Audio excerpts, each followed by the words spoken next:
Hi, you must have heard some expressions such as bacteria are very smart or viruses are very smart. Actually, if it were an entity, I would call evolution is smart. I mean, of course, evolution is not a single entity, it's a process. And then people do use anthropomorphism, attributing some kind of capacities or pre-planning to the entities such as bacteria to signify the beauty of or the intelligence of how things happen. We will have a look at one of those now. I am Dr. PCMR. The DNA is continuously bombarded or damaged by removal of some functional groups or addition of some groups, and one such one is the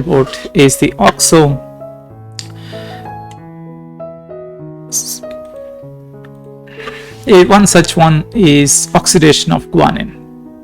Oxidation of guanine is twofold problematic. One of it is oxidation itself is a problem, and the second problem is that because of the oxidations, the guanine must normally be hydrogen or base pairing with cytosine.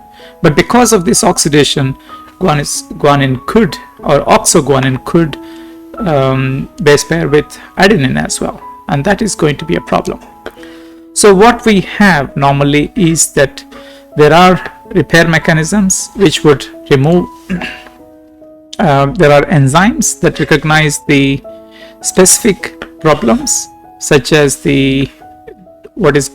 oxoguanine glycosylase, and they remove the whole oxoguanine from here, and then the rest of the repair mechanisms would fill in the gap, and then very much similar to that of base excision repair. So it would be restored to GC base pair as it must be. But if replication has occurred and the bottom strand would give rise to a normal GC base pair as shown, whereas the oxo-G, because it can base pair with an adenine as well, and during replication it might incorporate a wrong base there, which is a problem.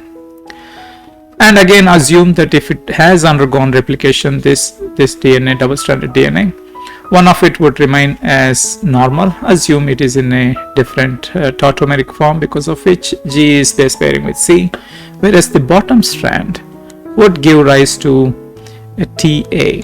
That is, GC has mutated to TA, and that is a substitution mutation, and that is a transversion mutation.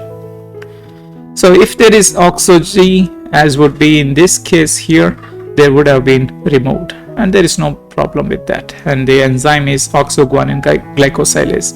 There are several other glycosylases which remove these modified bases. It could be deletion or addition of any groups onto those nitrogenous bases.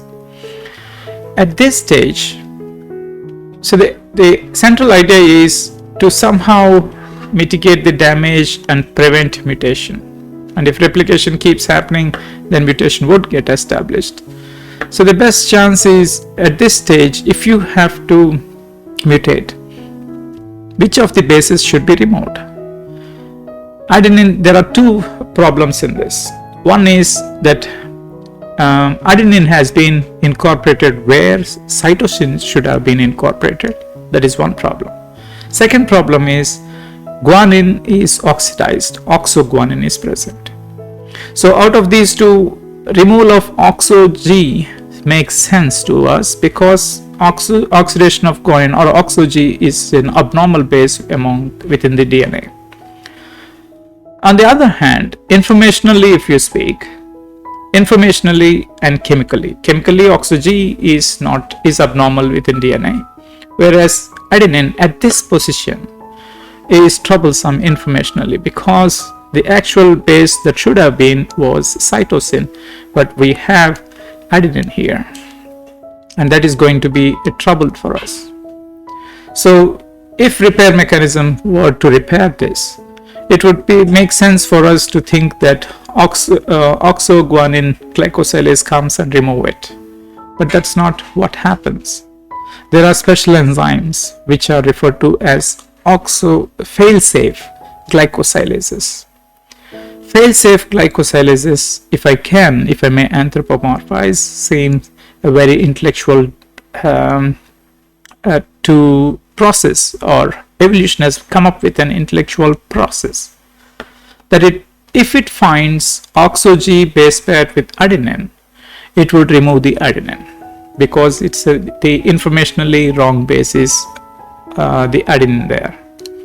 So we would end up, because of that, we would end up with empty space here, that is a basic site, and then through base excision repair and the following up with AP endonuclease exonuclease activity, and then filling up the gap, and hopefully in the top, if the oxo-G is in proper tautomeric form, we would end up filling it up at cytosine, and the oxo-G could be repaired by the oxoguanine glycosylase.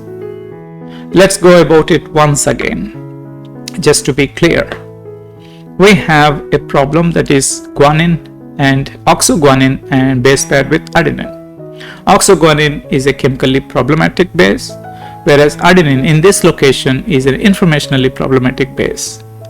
So it would be important to remove the informationally abnormal base, that is adenine. And there are specified or specialized glycosylases. They are referred to as fail-safe glycosylases because they call it fail-safe because they do not fail the information. They will retain the information, and they will scan the DNA, and anywhere they find oxo-G with adenine, base pair to adenine, they would remove the adenine and not the oxo-G. Oxo-G will be repaired at a later time.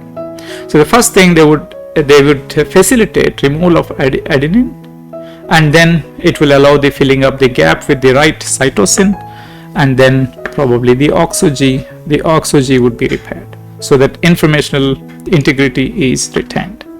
It is a fantastic example of how evolution works to retain and to maintain the stability of the information, not towards or to prevent the change of information. I hope it is clear, and I hope you enjoyed it. Thank you very much.